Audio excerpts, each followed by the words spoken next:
by a lot in your body.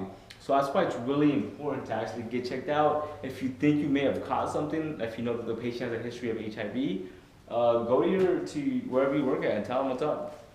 It's important.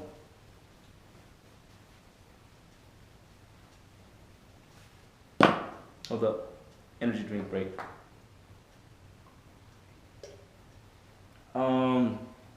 So what else do I got here for you guys? So on that note, we're talking about getting checked out. There's this thing you're gonna hear about in your classes, your textbook. It's called the Ryan Care Act. So Ryan White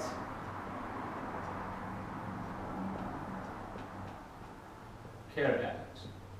So what's up with this is that this kid, this teenager, caught HIV because from hemophilia medication or some kind of treatment that it was tainted, right? And so he caught HIV from that. It kind of changed the whole perception of how people viewed individuals with HIV. It was usually people that were doing things that they shouldn't be doing back in those days. That's how it was viewed back in those days. And this kid came along, caught HIV, and it kind of just changed everybody's perception of people with HIV, because anybody can catch HIV, And in the 90s, the government enacted this act right here. And how does this affect you guys as EMS professionals? Well, this affects you because if you were to actually get stuck by a needle, you think you may have caught something on the job. Now your job, they are actually legally obligated to file paperwork, start a procedure to get you care. So that's why this matters, because it's here to protect you. So part of this act here actually protects EMS professionals, medical professionals, to where if you think you caught something, by law they'll have to check you. So that's how this affects you, and that's where it came from. You're going to see that in your textbooks. It's really important to know. You'll come across it quite a bit. All right, so since we're talking about the well-being, I went over the pathogens and stuff like that. So pathogens are anything at the microscopic level that affect you, okay? That could be a virus. A virus needs a host, so it needs a living body, something that's alive in order for it to thrive, right? Because it goes into cells and it gets reproduced in the nucleus. A bacteria just kind of spreads by itself. A host does help, obviously. It just multiplies, doubles every time. And then you have your fungi and you have your protists. So now I'm going to go over stress. Now stress is not necessarily a bad thing, right? But too much stress or the wrong kind of stress can be very bad for you. Caused through many different reasons. You're taking a test, you're stressed out, you're about to take your EMT exam, that causes stress. Your girlfriend's on you, or your boyfriend's on you, because you don't see him a lot because you're going through EMT and you're paying too much attention to your EMT stuff.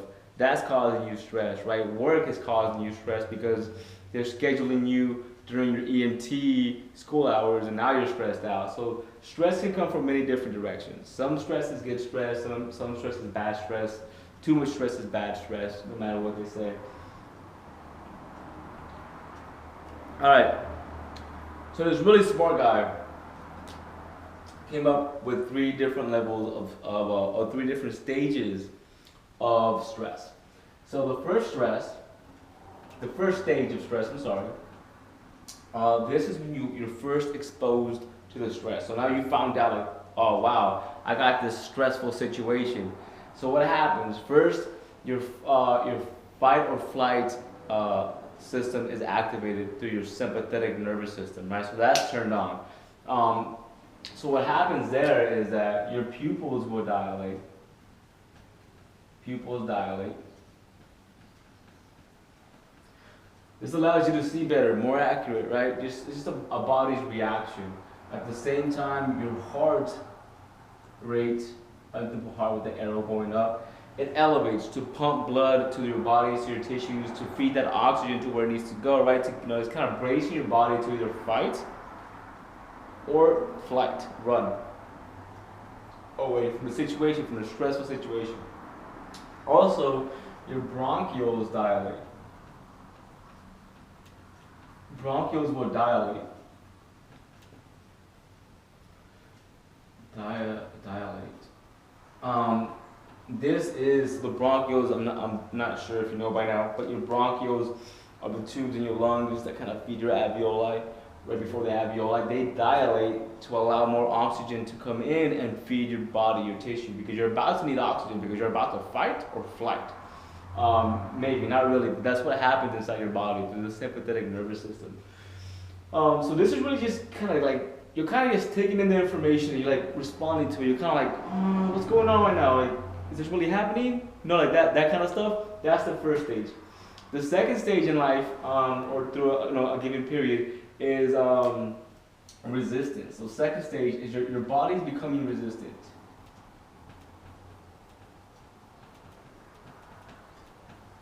So in a way, it's kind of become normal. You're numb to it. That's what this means. Second stage of stress for life or a given situation is that your body's resistant. It becomes normal, right?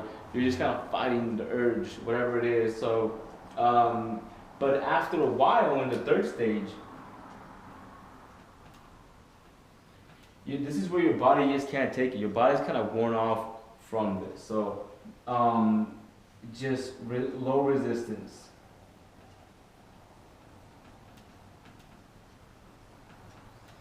You've been at it for a while, whether it's been a few hours, a few days, but you're exhausted, you're tired. That's what's going on in the third stage. So think about it like this. First week of EMT school, you're like, whoa, this is way too much information. I can't do this. This is crazy. I'm gonna run, right? I'm gonna fly. And then after the second week, you're like, you know what? I can do this. It's only 4 months. It's only 6 months. It's only 3 months, 2 months, a week. Some schools are different. It's only 3 months. I can do this. And then you're in the normal stage, right? The second stage, you're resisting. You're like, I can do this. Yes. Now you're in the final week of your EMT school. You're like, oh, I'm glad it's over. I can't take any more of this, right? Between girlfriend, boyfriend, work, school, whatever, gotta go back to my other classes, whatever's going on, right? So think about it like that through your EMT course. Beginning, information overload, I can't do this, I'm gonna fly, I'm gonna go, I'm gonna get going. Second stage, you know what? No, I can resist, I can do this for a while. Towards the end of your course, like, I'm so glad it's over because I can't take it. That's the best way to go over these, or remember these stages of stress. And I'm almost done, guys, don't worry. Gonna go over just a few more things and we're done with today's video. So there's different kinds, so just like there's different stages, whether it's through a certain time frame, life, whatever it may be, there's also different kinds of way of getting stressed. So one of them is, and this is a very important one to remember, you'll see this, it's a lot, ASR, which stands for acute.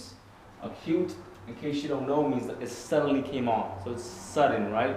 Acute stress reaction.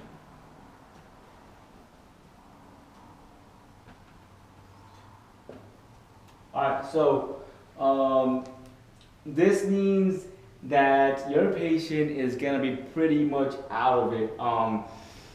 It happens when something catastrophic just happened, like 9/11, for example. That was a very bad situation when you saw acute stress reaction.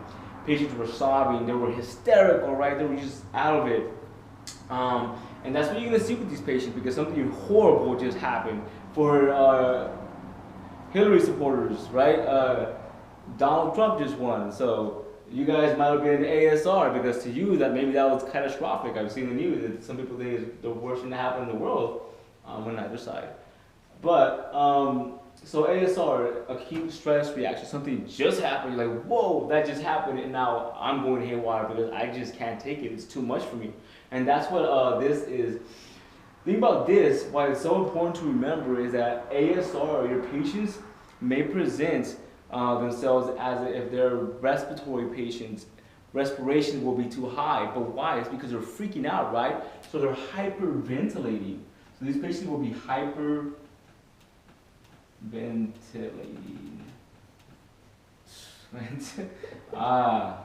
I think I need another energy drink. I'm out of it. So your patients are hyperventilating. They're breathing fast. For a patient like this, a simple nasal cannula, I mean, if they even accept the nasal cannula, at 6 liters per minute. But I mean, of course, this is about you, but I kind of just deviated because this, you will see this again later on. But this is something that you might come across as an EMT and going on into a paramedic. You might come across situations where there's too much for you and you might freak out. But remember, you're an EMS professional, right? Just try to control yourself and try not to be a part of the situation. Try to control the situation. But you may come across this might happen to you, okay? Remember, it's something that just happens real quick and you freak out. Like, whoa, what happened? It's crazy. So that's one of them. And then the other one that we have is gonna be, that I'm gonna talk about, is delayed stress. So now this is acute, it just happened. Like it happened right now, and I'm freaking out right now. Like right now it's all happening. And now you have delayed stress reaction.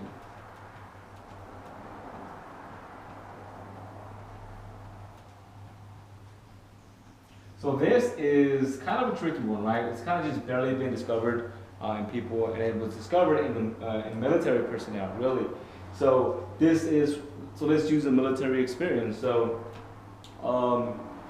if you were, let's say you were a corpsman in the military, you were in Iraq, right? You were in Iraq. Corpsman, by the way, if you don't know, it's like kind of like an EMT / paramedic and nurse, like it's everything, but bunched up into one person. And they're soldiers, Marines, Navy people, and they're paramedic out there in the battlegrounds and stuff like that. So let's say you were out there, and there was gunfire, it was mayhem, you saw people die, right? But you were kind of so focused on patient care that it really didn't seem to bother you at the moment, right? And now let's fast forward 3 years. You got out of the military, and now you are hiking somewhere. You're hiking, it doesn't matter where, you're hiking somewhere, you're out in the woods, and there's also a hunter and they're shooting animals. And that gunshot makes you freak out because all of a sudden all those memories just rush back into your head, into your memory, and you're now just thinking of what's going on, and for some reason you find yourself in that situation 3 years ago in Afghanistan, but now you're here in the US just camping, and you start freaking out. You start going through the stress reaction, much like this individual. So the reaction is very similar, except that this is more of a flashback situation. And this is also, by the way, PTSD.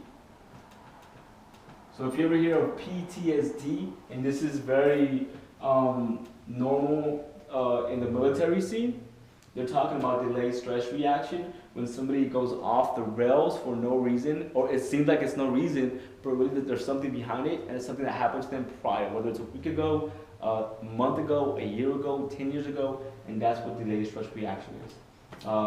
Just to reiterate, you were in a situation that was chaotic, but you were so focused on patient care that you didn't realize, well, that it didn't seem to affect you, but then somewhere down the road, you came across a similar situation or something that brought back memories of that situation, and then you have that stress reaction where you go chaotic and you really don't understand why, but that's what that is.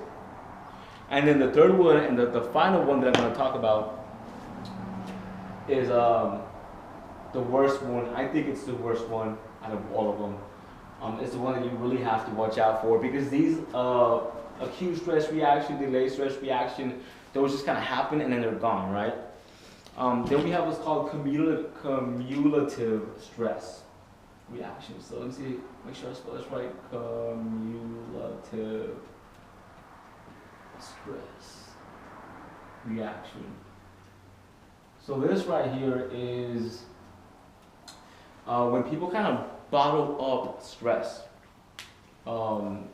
relationship stress, and it's like usually little things that build up into one into one big thing. Just normal stress